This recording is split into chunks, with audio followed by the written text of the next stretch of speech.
L'histoire commence avec Ada, une jeune femme superstitieuse influencée par une croyance familiale selon laquelle si une femme se marie avec son premier amour, elle sera heureuse à vie. Mais si elle en change, elle n'aura jamais de bonheur amoureux.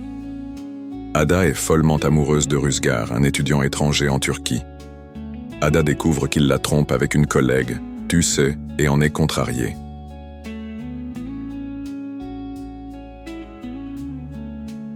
Quelques jours auparavant, c'est le grand jour pour Ada et Rüzgar, qui vont se marier. Ada est au téléphone en cuisine. Rüzgar, lui, est en train de prendre une douche. Après un moment à discuter au téléphone avec son amie qui lui demande si elle est sûre de ses sentiments et pourquoi semble-elle si pressée, Ada lui parle de croyances familiales. Ada nourrir le chat ensuite. Ils se marient en cachette, pas par amour réciproque, mais pour que Rüzgar puisse obtenir la nationalité turque.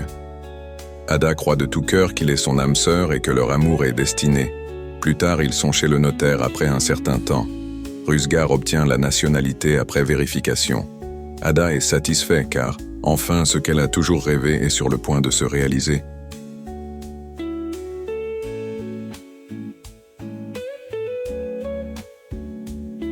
Dehors, Ada se réjouit de la situation de Rüzgar qui est enfin nationalisé.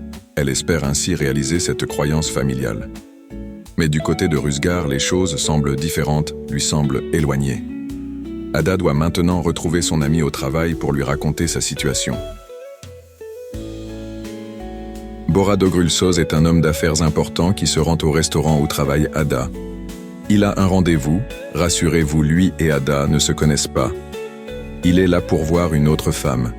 Tel une rockstar, il se dirige dans l'enceinte vers la table où il a rendez-vous. À l'arrivée, comme à son habitude, Bora est un homme sympathique qui sait tenir une conversation impeccable.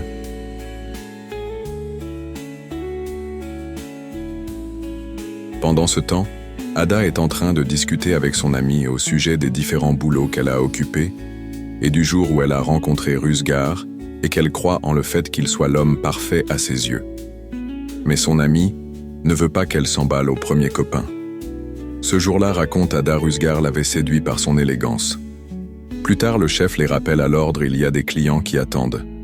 Ada se rend ensuite à la table, où est assis Bora et la jeune femme, et demande ce qu'ils veulent. Bora l'arrête et dit que ça fait une vingtaine de minutes qu'ils sont présents, et que ce n'est pas une manière de s'occuper de la clientèle.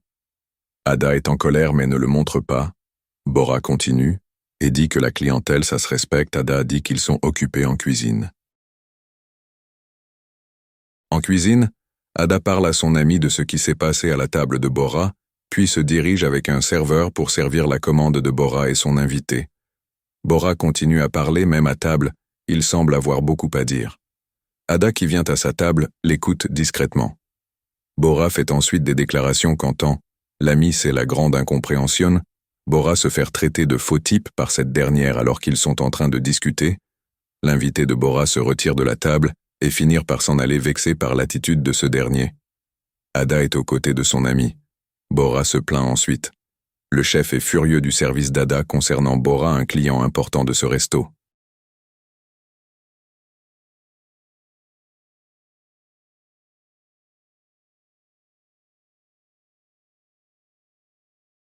Taché par le plat qu'il s'est pris, Bora est dans les toilettes pour se nettoyer quand il tombe nez à nez avec Ada. Il s'emporte et la tient. Alors qu'ils sont rejoints par l'homme de main de Bora, il demande à être seul et saisit la main d'Ada en lui faisant des reproches. C'est à cause d'elle que son rendez-vous ne s'est pas bien passé, puis le patron du resto vient et dit à Ada qu'elle est renvoyée. Ada ne comprend pas pourquoi elle se voit renvoyée, mais c'est comme d'habitude.